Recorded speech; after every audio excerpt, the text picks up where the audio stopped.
this is the next part of the story. Chapter 2, Palolo, Hawaii, December 7th, 1941. Sunday morning, 8:30 a.m.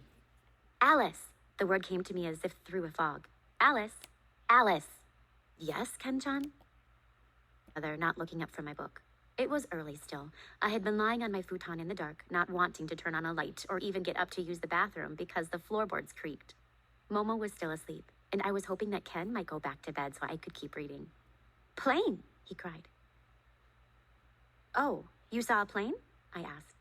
Ken was kneeling on the futon he shared with Momo, his blanket tangled at the foot of the bed.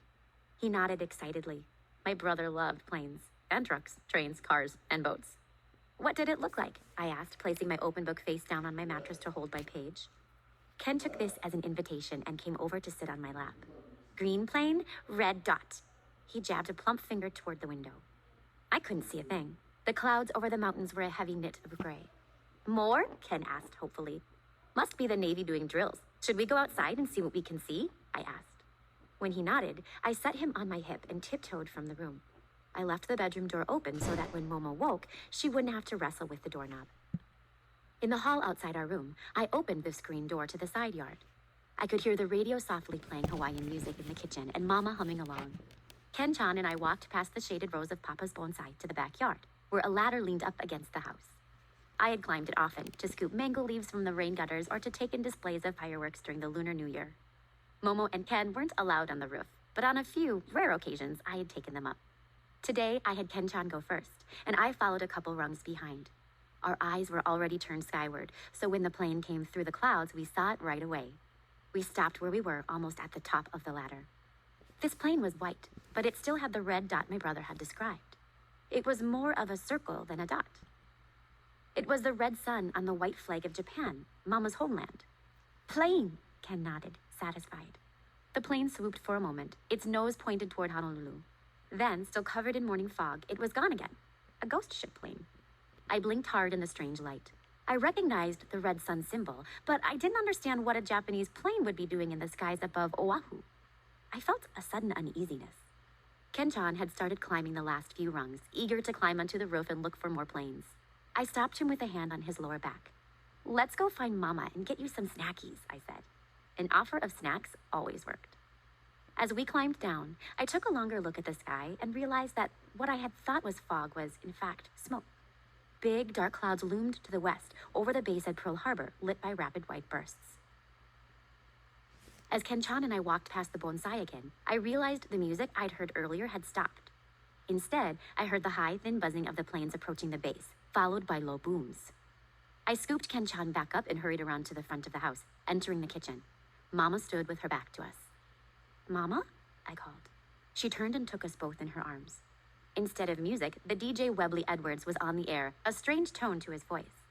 Normally, he spoke with a smooth, soothing tone, introducing live music about hula dancers and flowers. Today, he didn't sound like himself at all. All right now, listen carefully, the DJ said.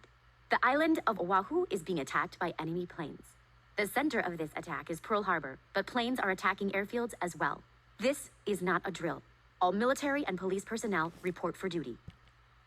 Mama held Ken-chan and me tightly, and Webley's words kept coming too quickly. Keep off the streets unless you have a duty to perform. Keep undercover and keep calm.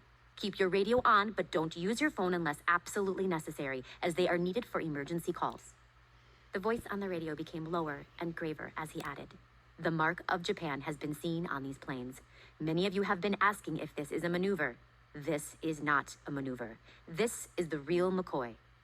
The words were in English, but I couldn't make sense of them. What was a McCoy, and what was the difference between a real and fake one? Why was Japan bombing my home? I felt confused and afraid. Papa? Mama called from the kitchen, hurrying to my father's closed office door. I followed, Ken still in my arms. Mama called out again, this time saying, Shiroku, Papa's first name. Her formality took my breath away. In our family, Papa was almost always Papa, and Mama was Mama. The use of his actual name showed me how upset she was. Mama knocked hard and reached for the knob, but the door opened on its own. There Papa stood, fully dressed, down to his shoes. This was unheard of in our house, where shoes were always traded at the door for indoor-only slippers. Gomenasai, Mama, he said, meaning, I'm sorry. His own radio was playing in the background. I heard you the first time, but I was getting ready. Getting ready for what? I worried. Mama gaped at his clothes. What's the meaning here? She demanded. Chieko-san, Papa started to say.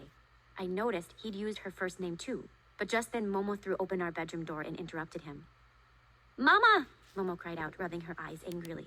She wasn't the baby of the family, but she sure seemed like it in the mornings.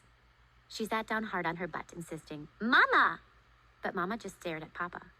Ken-chan's eyes darted from Mama to Momo to Papa and around again, then held mine. He asked, Momo mad? Momo sad? His eyes were wet. Mama, Mama, Mama, Mama, Mama! Momo's voice was impossible to ignore.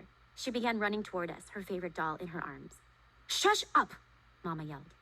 Momo came to a full halt in shock, her little cheeks reddening. Ken's arms tightened around my neck. Papa knelt down for Momo just as she started an enraged wail. Mama! Momo screamed but wrapped her chubby arms around Papa's neck. There, little peach, little dumpling, little one, Papa crooned. He bounce-swayed Momo like he had when she was a baby, despite the sweat gathering at his brow. Small bird, ladybug, kitten mouse, cherry pie, my whipped cream on top. Still swaying, Papa said, Mama, I must go. I haven't been able to reach Pearlie or Yosh by telephone. I'm going to drive over to their apartment, and they're going to need me at the office. There will be so many stories to report. I'm taking Alice with me. She can gather emergency supplies, and then either Pearlie or I will drive her home. Allie, please go get dressed. Hurry now. So, sounds like there's an emergency in Pearl Harbor. And why did Japan attack Pearl Harbor? Let's find out in my next video. Bye.